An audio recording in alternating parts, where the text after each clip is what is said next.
Hello everybody, Hassan here, engineer, MBA, and investor. And in today's video, I want to talk about what is the value for extending life expectancy in the US alone by 10 years, right? I want to talk about this topic. I will make parallels with this topic with genome editing companies, with genomics. And before we even do that, guys, before we dive into this topic, please like this video, smash that like button, guys. Really helps this channel. Destroy that like button.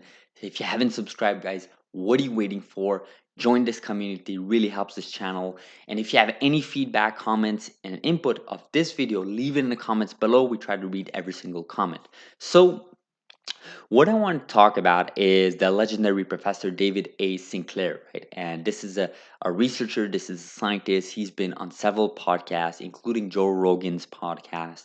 And really his thesis, it really boils down to how can we improve life expectancy of people? How can we reverse ageism, right? So we have a certain median value of the population's life expectancy. How can we improve that life expectancy for the overall population, not just in US, not just in North America, but around the world, right?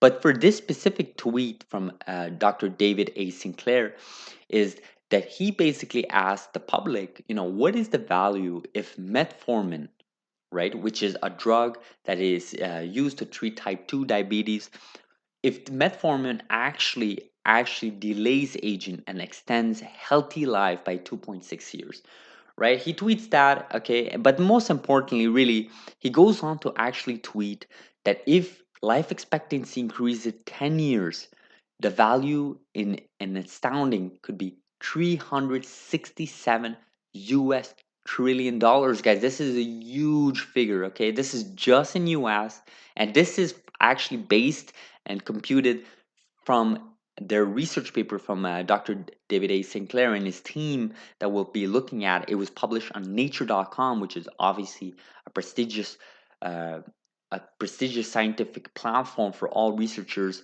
and um, and scientists. And obviously there is some volume to be said about this paper that we'll be looking at briefly, but really quickly here.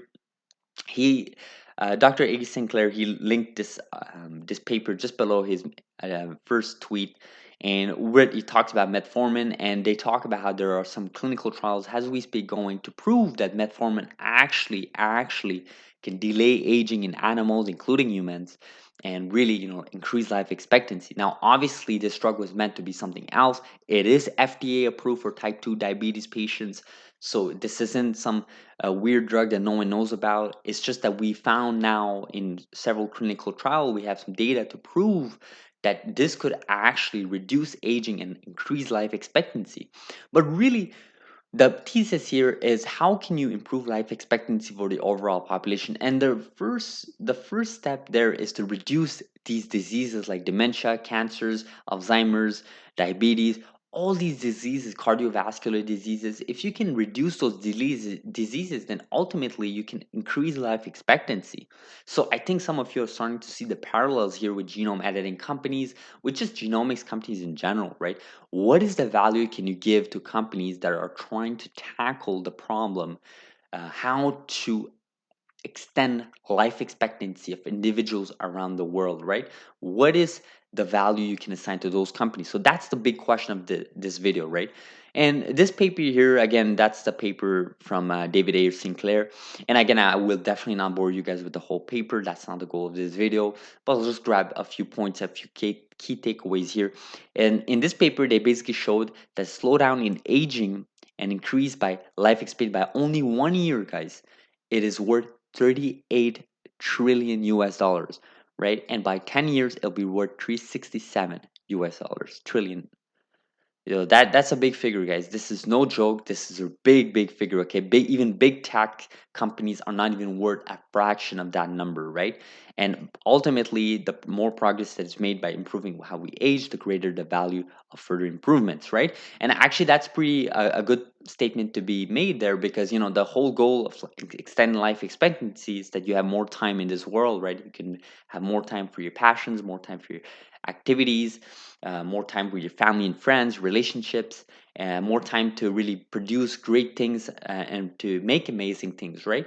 The whole point of doing that is to have those experiences and not be in chained to a bed with bunch of IVs and bunch of medications, right? You need to be healthy during those additional years of life expectancy that you've gained, right? That's the whole point of when we talk about increasing life expectancy, right? And this paper makes a really, really nice outlook about different cases to what can we expect the valuation to be if health also improves linearly with the years of expectancy, right? Life expectancy. And I will not bore you guys again with the table. I'll link the paper in the description below. Highly advise you guys to read it. Again, this is a paper published on nature.com.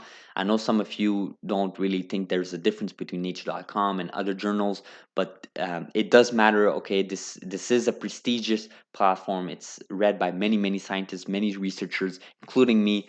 And when you see these types of papers, especially by an individual that a lot of people know, such as David A. St. Clair, yeah, there's some sort of value to it. And again, it doesn't mean that this figure that they computed is for real at like 100%. That's what's going to be in 10 years.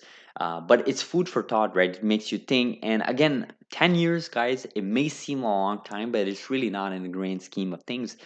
And making a parallel for what we talk about in this channel, right? We talk about genome editing companies, CRISPR Therapeutics, Beam Therapeutics, Editas, Antilia, Verve Therapeutics, Graphite Bio, Caribou Biosciences, and all these companies, right? What are they trying to do, right? They are trying to reduce diseases amongst humans by eradicating diseases, specific diseases. Now, obviously, there are many diseases, but every single disease you treat, every single disease you eradicate, then more people get to live longer, and therefore the life expectancy in an overall population increases, right? Obviously, there are other factors, healthy lifestyle, nutrition. I'm definitely will not go over those factors, but my point is, what is the value can you assign to companies that are addressing this problem, right? To eradicate diseases so that the overall population can live longer, right? And this is exactly the point of this paper, right? They're talking about trillions and trillions of dollars, right? And you as an investor, you have to see this opportunity, right? You have to step back and see the opportunity, make parallels, right? What can you do, when you read these papers, when you read these figures, what can you do as an investor to reap the benefits, right? You don't want to let big institutions get in there early. No, obviously ARK Invest is the only really big institutions that got in this field very, very early in genomics and genome editing companies. But there are still opportunities. We are still early, and you see these papers coming out. You just cannot help to think that the long-term impact of biotech, of genomics, of gene editing is here to stay. I think investors, I think communities, I think governments will see the opportunities here to delay aging, to reduce diseases, to eradicate diseases, increase life expectancy of patients around the world. And again, the big question of this video is, what is the value you can give to these companies trying to extend your life expectancy? Right? What is the value? A trillion, 10 trillion, 20 trillion per company. It's this is what you need to think about. And again, just because the total addressable market could be trillions and trillions of dollars does not mean that a company like, for example, CRISPR Therapeutics will be worth a certain percentage of that share. Obviously not, right? Companies still have to execute. They still need to have the leadership to execute. They still need to execute on their promises. They still need to generate an actual business model that generate revenues and ultimately profits to keep their businesses running. They still need to be innovate. They still need to adapt in certain environments. We talked about in vivo, we talked about ex vivo, we talked about base editing, and now obviously we see Caribou Biosciences coming up with their IPO and talking about being all agriculture, animals, plant, vegetation. You want to see that innovation. You want to see these companies entering this space. There'll be many winners. There'll be many winners, but with this big total addressable market, guys, with the opportunity of 367 US trillion dollars. That's just amazing, guys. That's a huge figure. I want to leave you guys with that figure. I want to hear what you guys think about the opportunity in this space. Leave it in the comments below. What do you guys think? Do you guys think this is a good thing that we're making a parallel between this paper from David A. Sinclair and basically with genome editing, with genomics companies that are trying to tackle diseases and essentially extend life expectancy? What are your thoughts, guys? Let me know. Let me know in the in the section below. Like this video if you haven't, guys. Destroy that like button. Subscribe if you haven't, guys. Thank you very much for the support. We'll see each other tomorrow. Thank you very much. Have a great day. Thank you.